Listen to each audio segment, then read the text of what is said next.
کیتیا خوندوان و جوان دموکراتی کردستانی روجاوا ام سپاسیا سروک هریما کردستانت کن سروک مسعود البرزانی ام سپاسیا وزارتا بشمرگت کن جبر افدر فد دایما انه ام تنفر ام دعمت دنوا معنويا وكو مام الشهيد زيروان يكمي شهيد بشمرگش كوبانه ایرو ام هاتم دگل شاندا یکی تو قطابیان و لوان تروش آوا ام هاتین پیام خوب بگین وزارتا پیشمرگه جناب سروک بارزانی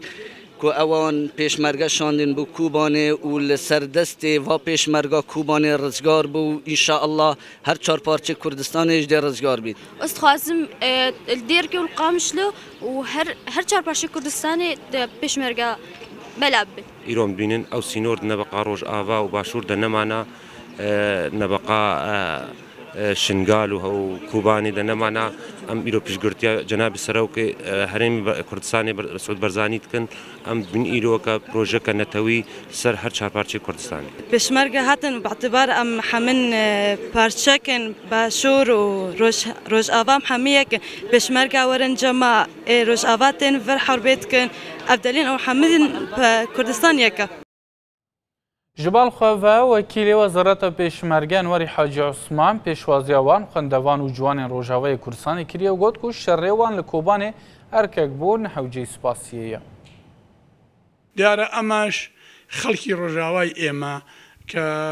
هیچ فرقی نیه بو ایما شر لکوی بید دبی ایما لوی شر کن و تا شر لهر پارچه بی لهر شارک ضرور بی ایما لوی خوینه دین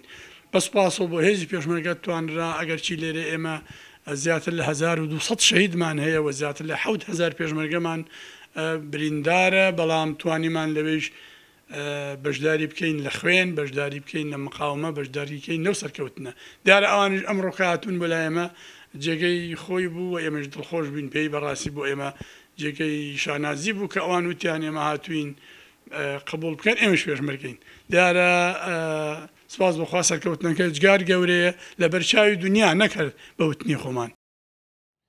انوری حاجی عثمان هەروەها گوت کو هەر 561 پێشمەرگەیان کوردیشەڕێ کۆبانی دەبەشدار ببوون ژبال پارێزگای هەولێرێ و بە مێدالیایان زێڕین دیوان هەردوو ڕۆژاندا بێنە خڵاتکردن هەولێری پایتەخت لەسەر شەرەف و لەسەر ئەرکی بەڕێز جەنابی محافز ڕێزلێنانێک دەکرێت یا ئەستعرازێکی سەربازی بۆ ئەو 560 پێشمەرگە دەکرێت لە ناو شاری هەولێر و کە بەشداریان کردو لەو سەرکەوتنانە هەروەها 560 مەدالیا کە دەتوانم بڵێم تقریبا نزیکن لە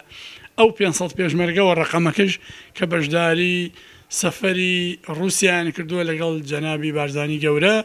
و ئێستش مەدالیای ڕێزلێنانمان حاضر کردووە بۆ ئەو 560 پێشمەرگەش بەشداریان کردووە لە